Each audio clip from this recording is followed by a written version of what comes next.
Hello বন্ধুরা, তোমরা কেমন আছো? আশা করছি সবাই ভালো আছো। দেখো আমার লেবু গাছে কত ফুল ফুটেছে। তো এগুলো লেবু ফুলগুলো ঝরে যাচ্ছে। তো কি দিলে এই ফুলগুলো টিকবে সেটা তোমরা একটু অবশ্যই জানিয়ে দিও। আমি তো ফাঙ্গিসাইড স্প্রে করেছি, আর এই গাছে ঠিকমতো জল দিতে হবে। এখন দিচ্ছি, এই জল দেখো ভেজা ভেজা আছে। তো কি করলে এই ফুলগুলো সব টিকবে? দেখো কত ফুল ফুটেছে, গাছটা ভর্তি ভর্তি ফুল ফুটেছে। এতে পেঁয়াজের কলি হয়েছে, কতগুলো পেঁয়াজের কলি হয়েছে।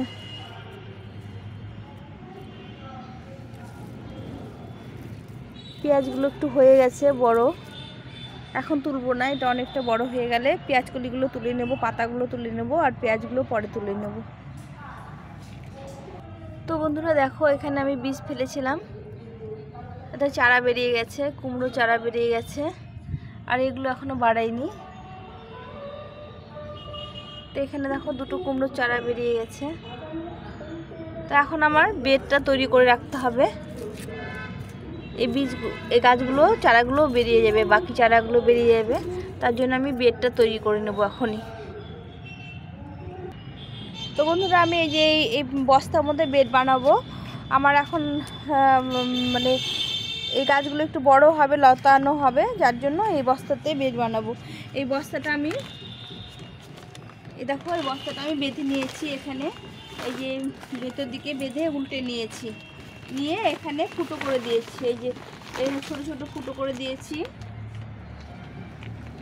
এইভাবে ছোট করে ফুটো করে দিয়েছি, অনেকগুলো ফুটো করে দিয়েছি। এই যে করে এটা বেঁধে নিয়েছি, পেছন দিকে বেঁধে উল্টে নিয়েছি। এখন আমি এটার মধ্যেই বেড তৈরি করব। এই এখানে চন্দ্রমল্লিকার গাছগুলো শুকিয়ে গেছে, এই পাতাগুলো এর মধ্যে দিয়ে দেবো। চন্দ্রমল্লিকা ফুলগুলো সব শুকিয়ে গেছে, এখন শীতের সবজিগুলো সব শুকিয়ে যাবে, সেগুলো দিয়ে আমরা এইভাবে গাছ এখন মানে গাছের নিচে এগুলো দিয়ে, দেখো ফুলগুলো সব শুকিয়ে গেছে। এইগুলো দিয়ে আমি এটা বেডটা তৈরি করব। এই বেডটা তৈরি করে রাখলে, এটা তৈরি হতে সময় লাগবে, জল দিয়ে রাখতে হবে কিছুদিন, তারপরে এর মধ্যে গাছ বসিয়ে দেবো। তো এইভাবে আমি প্রথমে এই পাতাগুলো দিয়ে নিলাম। আমি এরকম করে বস্তা বেঁধে বেঁধে, এটা যে রঙের বস্তা, সিমেন্টের বস্তা, রঙের বস্তা, এগুলো সব ধুয়ে দিয়ে শুকিয়ে নিয়ে আমি এভাবে বেড বানিয়ে নিচ্ছি। তো এই পাতাগুলো সব নিচে দিয়ে দেবো।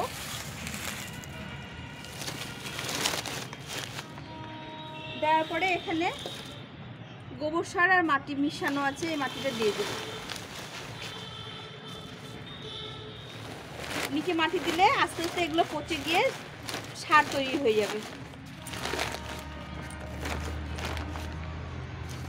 এই শুকনো পাতা টাতা কাগজ যত আছে সব আমি এগুলো নিচে দিয়ে দেবো।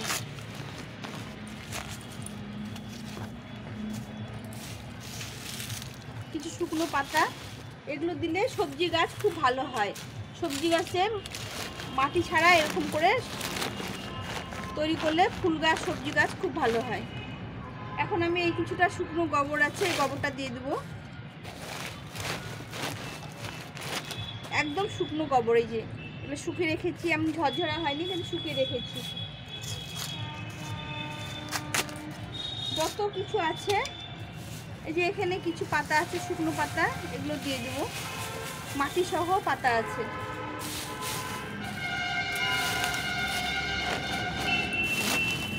এইভাবে করে দিয়ে দিলাম। এখন দেবো কিছু সবজির খোসা আছে, এগুলো দিলে পরে আস্তে আস্তে এটার রসটা বেরিয়ে ওগুলো সব ভিজে গিয়ে সার হয়ে যাবে।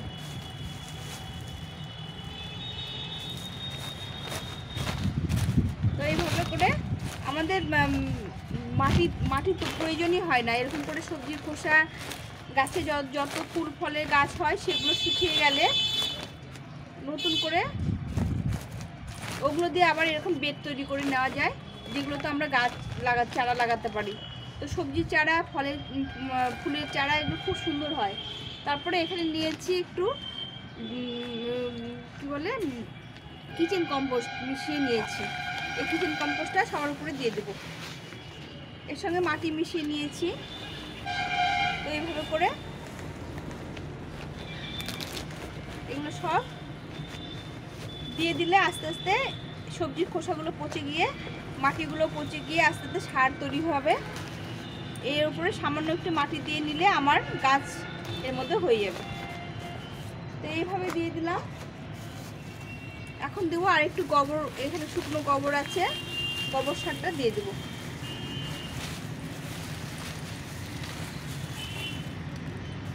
এই পাতা টাতা দিয়ে শুকনো গোবর সার করেছি, এটা দিয়ে দিলাম।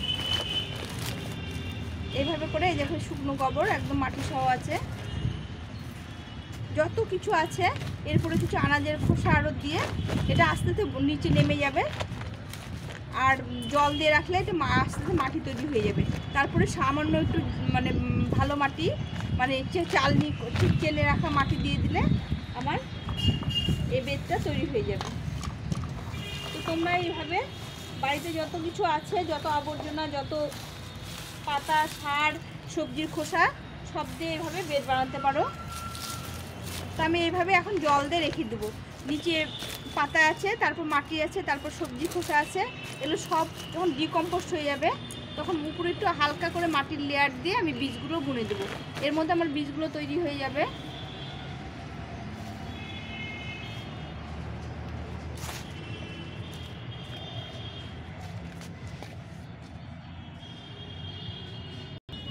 এখন আবার এই উপর দিয়ে কিছুটা মাটি দিয়ে দেবো।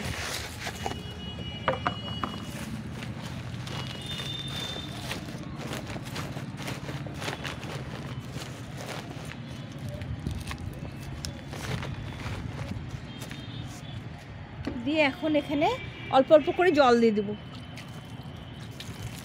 এটা আস্তে আস্তে সুন্দরভাবে মাটি তৈরি হয়ে যাবে।